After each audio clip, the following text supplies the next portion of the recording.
isn't the time just after Christmas so marvelous? It's so cool, taking down that Christmas tree that you put up so carefully. Taking the little ornaments off, obviously you get to drop one or two, shatter them on the floor. Sweeping them up is so much fun. And then, there's the lights. You get to take them off the tree, and then you put it back so carefully, so that way next year when you take them back out of the box, they will still be tangled no matter what you do. My favorite part, though, has to be those decorations and the things that you put outside of your house and the lights on your house that made you look like such a go-getter on December 24th, make you look like such a bum on January 24th. It's just a great time of year. Who am I kidding? It stings when Christmas is over. There's so much anticipation for it. There's so much excitement. There's parties and you get to be with your family. There's the gifts. There's the food. People look forward to it for so long. I remember as a kid, I would get so excited when it was September. I would run up to my mom and say, Mom, it's in the embers, September, October, November. And I was like, we're almost at Christmas time. And I would be excited for months and months ahead of time for Christmas to come. Then Christmas Day would happen. And it didn't even have to go all the way by. By dinner time, I started to get really sad. There was tons of toys around me, but I was just so depressed because Christmas is over. I have to wait another 360-some days for another day like that to happen. And this doesn't just happen at Christmas time. This can happen any time of the year. Things that you look forward to for so long finally come, and then they're gone. And you're left feeling sad. You're left feeling depressed. Because that thing that you've been expecting, the thing you've been excited for, is now in the past. It can look like many different things. For many people, it could even be a wedding. Yeah, I just got married, and it was such a fun day. There's all the planning for it.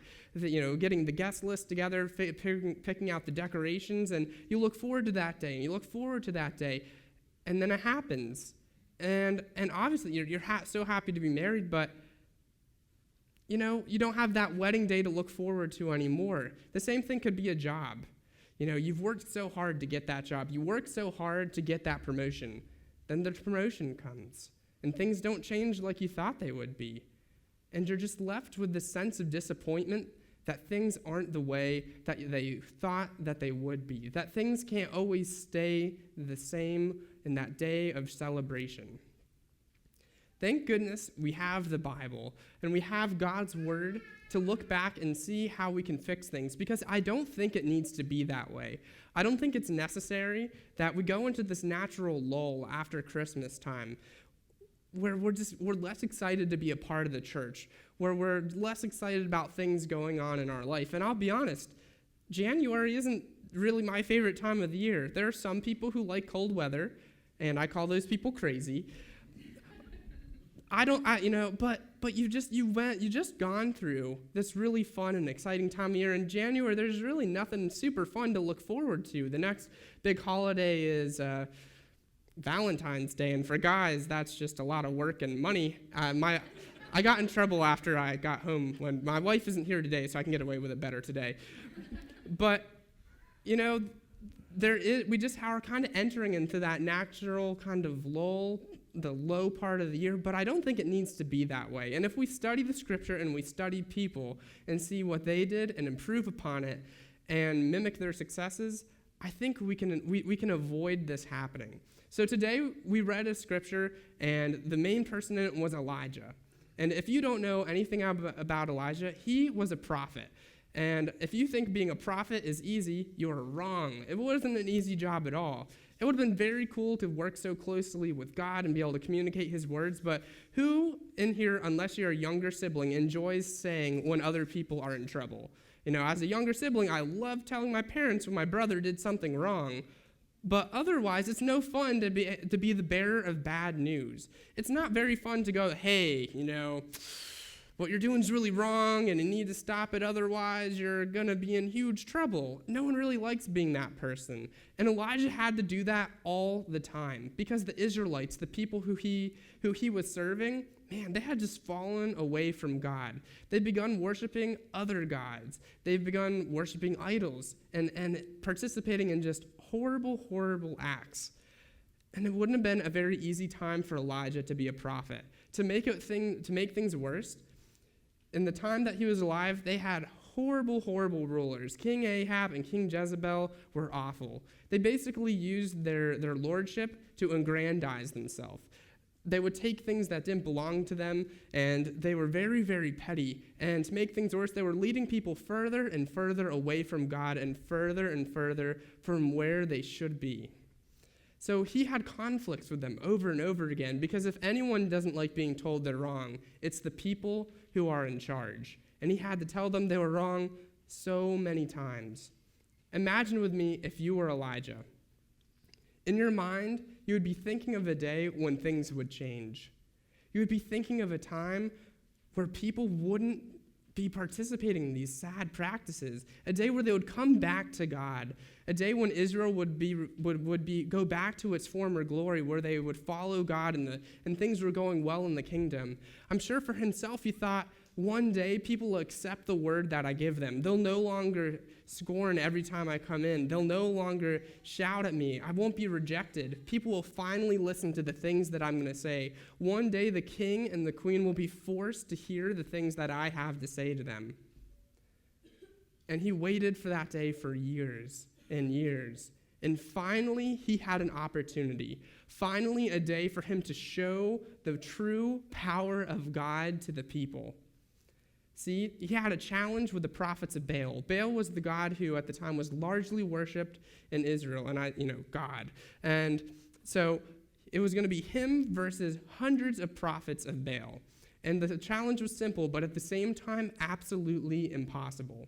See, they would both build an altar for God and an altar to Baal. Now, upon that altar, they would put a sacrifice, and it would need to be burned.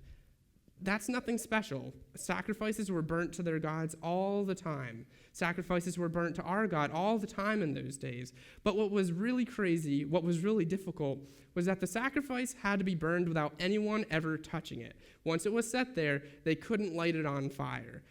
And that's really difficult. Spontaneous combustion doesn't happen very often. So the challenge was set, and it was Elijah on one side, and then hundreds of prophets of Baal over here. If you were a spectator, imagine what that would have looked like. If you were just kind of making odds, you'd be like, well, this side has hundreds of people on this side. I'm thinking, this looks pretty good, but, God only has one follower. How cool, how powerful could this guy be if only one person is backing him? So Elijah's confident. He steps back and says, all right, prophets, do your thing. Let me see you do your best. So they go for it. Hundreds of people are running around, dancing around, shouting. They even get so desperate they start cutting themselves, and they start yelling and yelling louder, calling out to their god Baal to call down fire and consume this offering. Basically what they were doing would be the equivalent of me telling that wall, turn into a donkey, because talking to Baal is like talking to a wall. And so Elijah, I think he was enjoying this because he knew nothing was going to happen. And like any good Christian, he started making fun of him. And so he sat back. He sat back and he was like, guys, I think your problem is that you're just not being loud enough. Maybe Baal is asleep. So I don't know if they were irritated or if they actually thought, hey, maybe this is a good idea. So they tried being even louder, shouting louder, cutting themselves deeper. They got even more crazy, but more and more time went on. And as you would expect, nothing happened.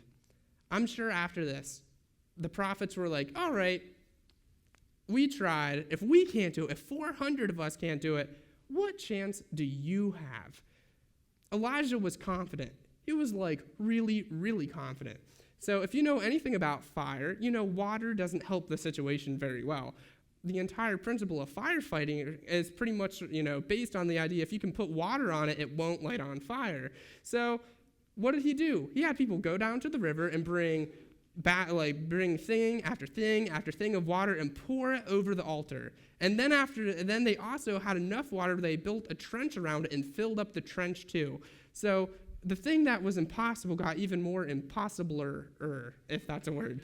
So simply, he's like, I'm sure he probably said something like, all right, check this out. So he walked up, and by not his power, but by God's power, he prayed, and God delivered. Fire fell from the sky. Now, if I was there, I don't know if I would pee myself or if I would be like super excited, because I haven't seen fire just straight up fall from the sky ever, and I would be very okay if I never have to witness that in my life. So fire falls from the sky, and it doesn't just consume the offering, it burns up all the water that's around it. What an awesome, awesome sight that would be. To see God unleashing his power in such a real way, being able to witness the impossible happen. But for Elijah, this meant so much more than a miracle. This was going to change his life forever. After you've seen that, after you've seen fire fall from the sky and 400 people not being able to do what one person praying to God was able to do, how could anyone deny the power of God? How could anyone deny what had happened that day? How could you, in your right mind, worship a God who wasn't able to do anything versus worship a God who can do anything in the world? I'm sure he imagined that after this day, finally people would listen to the things that he had to say. Finally, real change would happen to his kingdom. I'm sure he envisioned people destroying their altars to other gods. He envisioned people destroying their idols.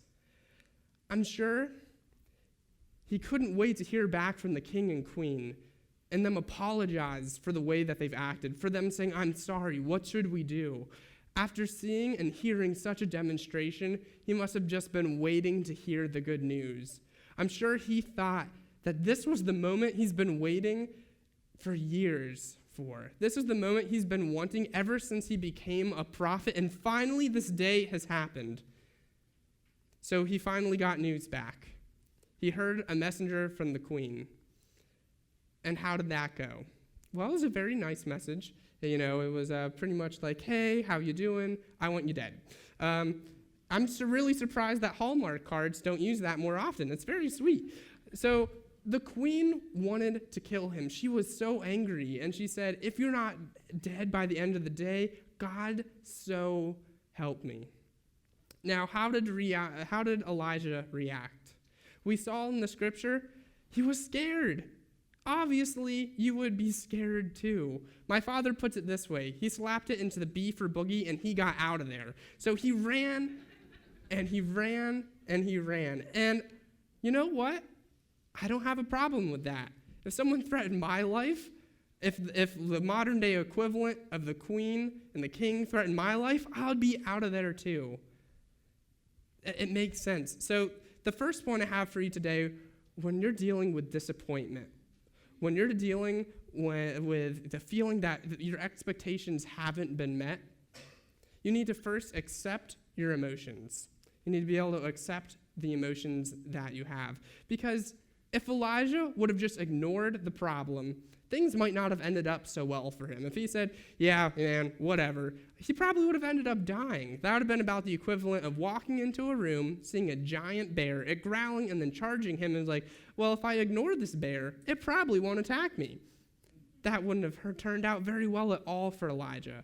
So he had to accept his emotions, and let's see how he reacted. You can see this in 1 Kings 19:3. Elijah was afraid, ran for his life. When he came to Beersheba in Judah, he left his servant there while he himself went a day's journey into the wilderness. And again, I can understand that he was afraid. And you definitely need to accept your emotions and accept the way that you feel, because if you don't accept them, if you don't say, yes, these feelings are real, then you're never going to be able to solve them. If you ignore a problem, it can't be fixed. If I was at a construction site and I got my hand cut off and I looked at it and I was like, well, I don't really like my left hand very much. I don't use it very often. This isn't a very big problem. that wouldn't go very well. My hand would never get fixed. There would be no chance for them to put it back together. You have to accept the reality of things, how things are. So you need to accept how you feel and be honest with yourself. And lots of times, we don't do that.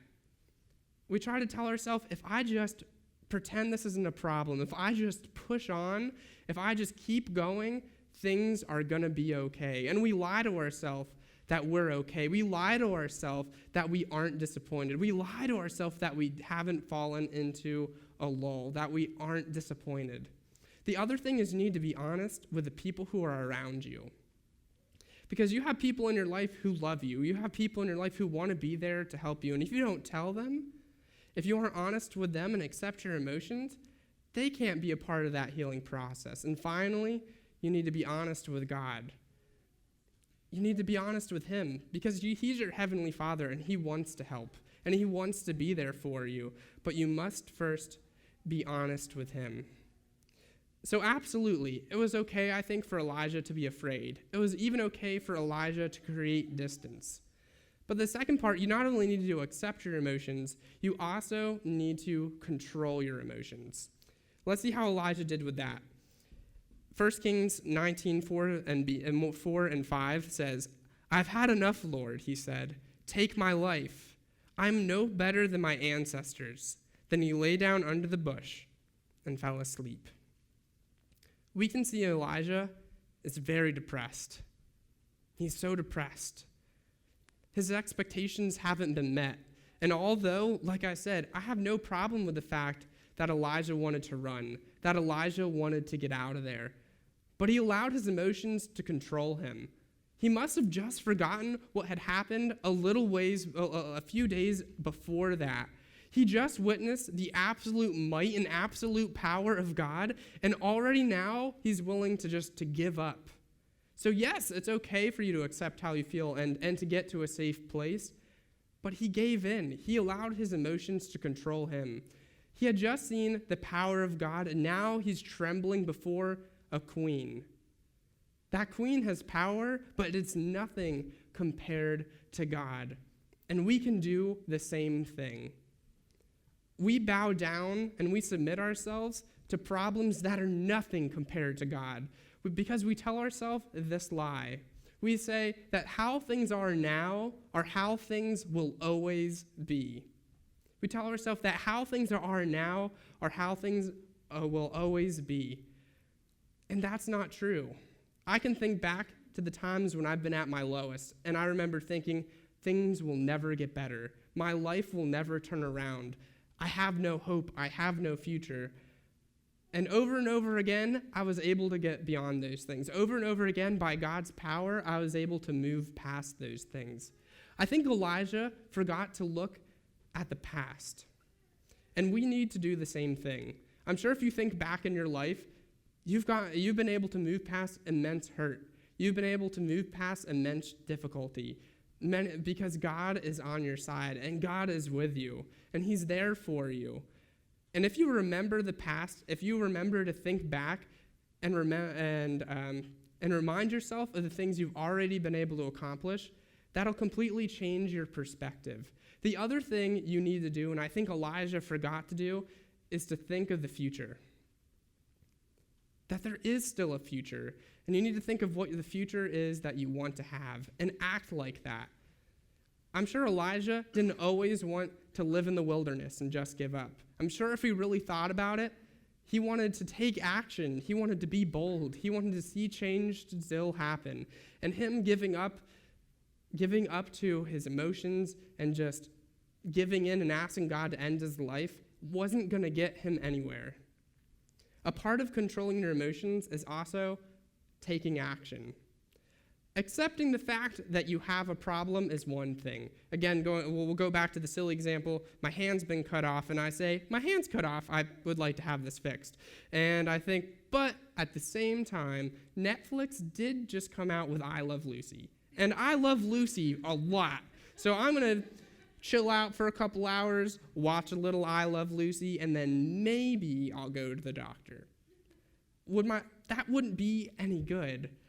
And oftentimes we certainly get to the step where we accept the fact that we're sad. We accept the fact that we're disappointed with the way things have turned out, but we never take the step of taking action. We never go ahead and actually do something about it. And you absolutely need to control your emotions instead of allowing them to control you. And a part of that is being proactive. When you're depressed, when you're feeling down, oftentimes our first reaction is to pull away from everyone, is start pulling away from the things that we do. And how is it helpful that when you feel you're most alone, you're most down, that you want to be alone? And it feeds into a cycle. And I've done this to myself, where I feel so depressed that I don't want to be with people. And the fact that I'm never around other people makes me feel alone. And it feeds into itself. And we do the same thing. We pull ourselves away from everything. We start getting rid of responsibility, saying, if I just pull back, if I just separate myself from all the things that are stressing me out, things will be better. But I haven't seen that help people. You know what I've seen help? When people are proactive. When they take a step and say, I feel alone, so I'm going to call up that friend who's been bugging me to go out with them. I'm gonna take some time to spend time with my spouse. I'm going to, I feel anxious when I go out places, but today I'm going to force myself to go on a walk. Taking action is an important step into controlling your emotions, and this also has spiritual implications as well. After Christmas, after Easter, oftentimes we fall into this lull, and our relationship with God just kind of stagnates. See, we've just gone through this time of the year where there's extra services, and we decide, I want to help out with a warm program, and I want to help out with Sheltering Tree, and I want to help out with Operation Christmas Child, and we do this, and we do this, and we do this, because there's so much excitement, and there's so many things to be a part of. And then January happens, and we don't continue to put ourselves out there and try new things and join into new things, because it just kind of loses some of its excitement.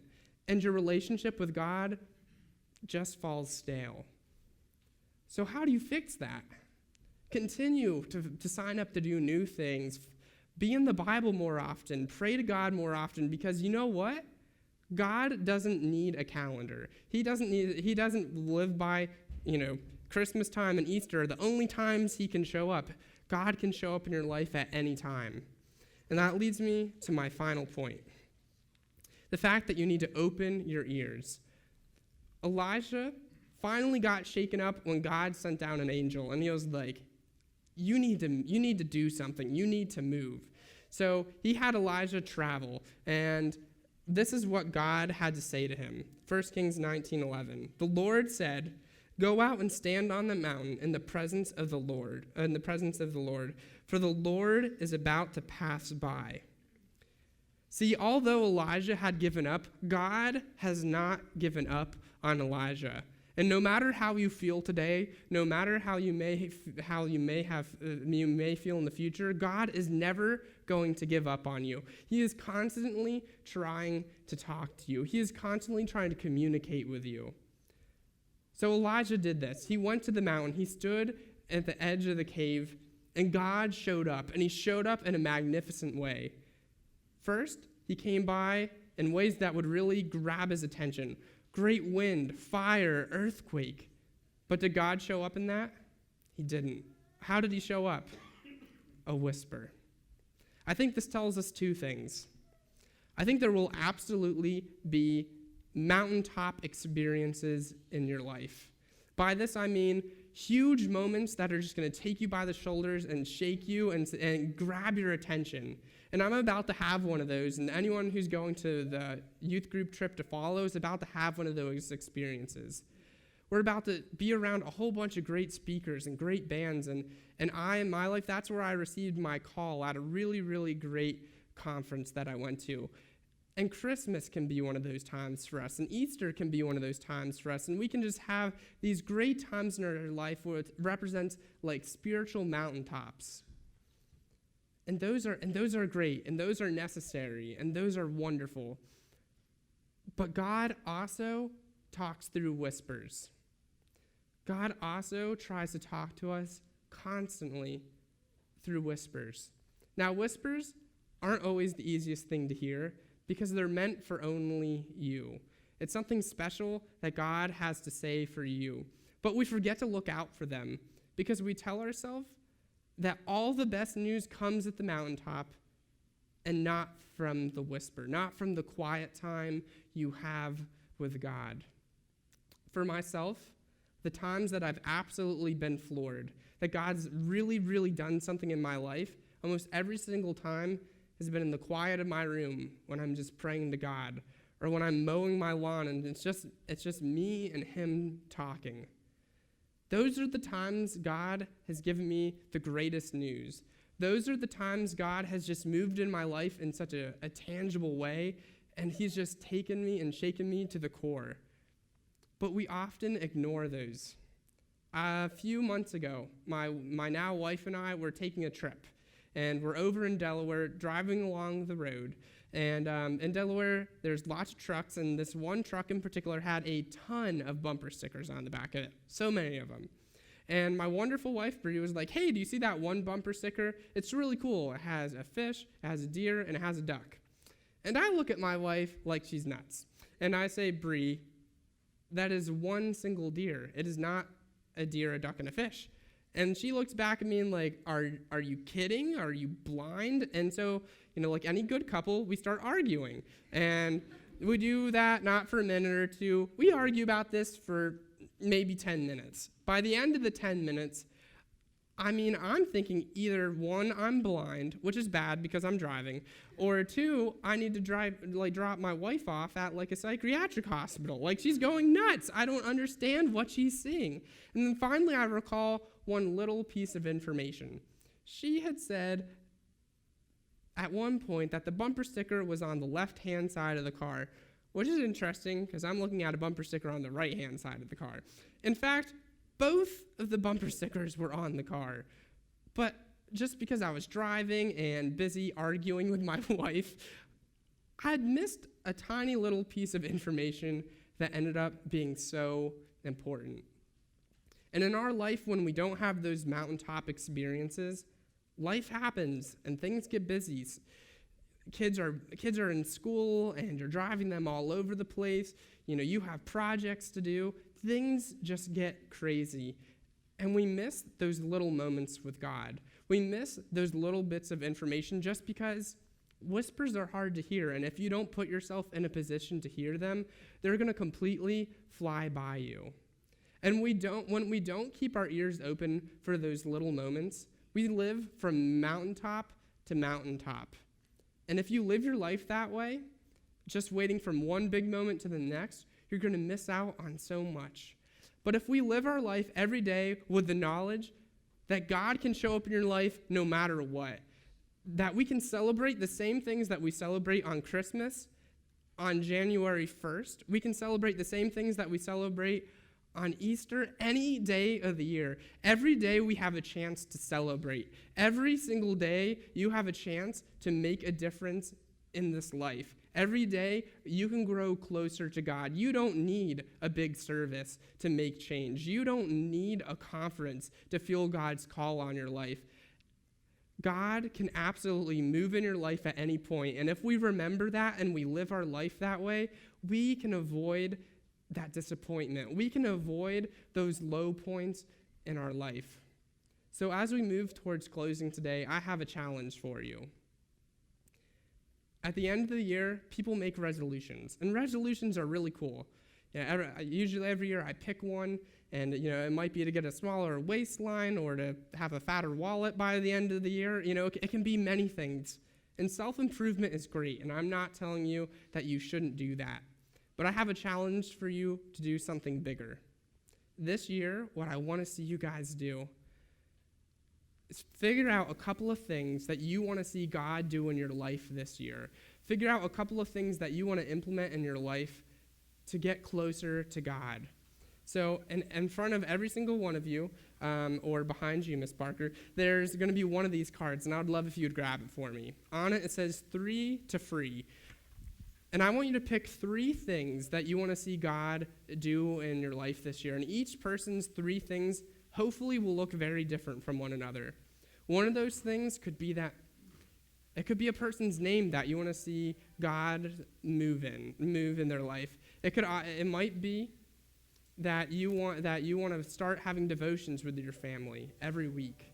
It could be that you want to see a change made in your workplace. So this year, let's not live from mountaintop to mountaintop. This year, let us take this year to celebrate every single day what God has done for you. Let us take every single day and live it to its fullest because God has done something amazing for you in your life. So Jimmy's going to play, the band's going to come, and they're going to start playing some music as you're filling these cards out now. And we're going to give you a couple minutes to write that out. And then afterwards, I invite you to stick around for just a little bit. And then we're going to close out in a song of celebration to celebrate the fact that we can make this year awesome if we just take every day to celebrate God.